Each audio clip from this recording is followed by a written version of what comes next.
এবার ধর্ষণের অভিযোগে গ্রেফতার করা হলো এক তৃণমূল নেতাকে। ডেবরার তৃণমূল নেতা হুমায়ুন কবির, তাকে গ্রেফতার করা হয়েছে। ডেবরার পঞ্চায়েত সমিতির সদস্য এই হুমায়ুন কবির, শনিবার রাতে তাকে গ্রেফতার করা হয়।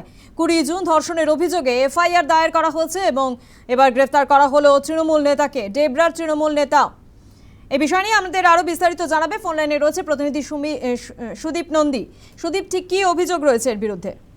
একেবারে দেখো, যেটা জানা গিয়েছে যে গত 20 তারিখ কিন্তু এক মহিলা কিন্তু ডেবরা এলাকায় তাকে ধর্ষণ করা হয়েছে বলে কিন্তু তিনি এই ব্লক কিন্তু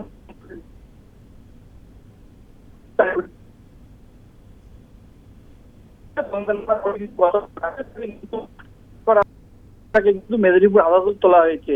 সভাপতি দিয়ে বলা যায় যে অভিযোগ, যে ধর্ষণের অভিযোগ যে মহিলা পাশাপাশি কিন্তু যেটা জানা গিয়েছে যে এলাকায় মারপিট ভয় দেখানো বেশ কয়েকটা কিন্তু তার বিরুদ্ধে অভিযোগ রয়েছে।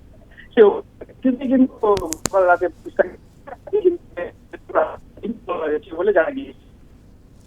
ধন্যবাদ সুদীপ।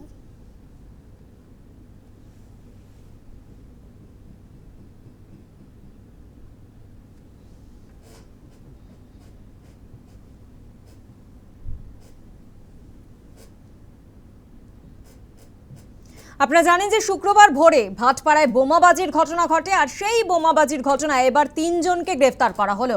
3 জনকে গ্রেফতার করা হয়েছে। ধৃতরা হলেন গণেশ যাদব, কুন্দন সাউ এবং অবদেশ সাউ।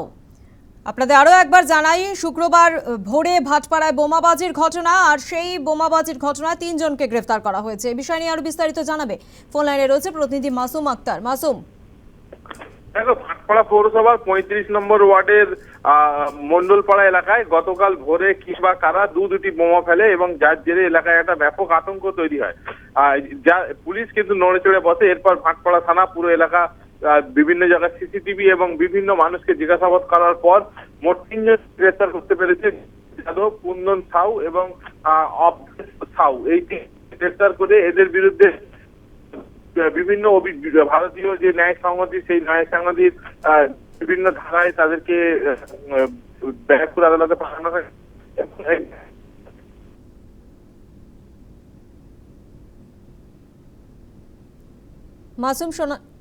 মাসুম, তোমার কথা স্পষ্ট নয়।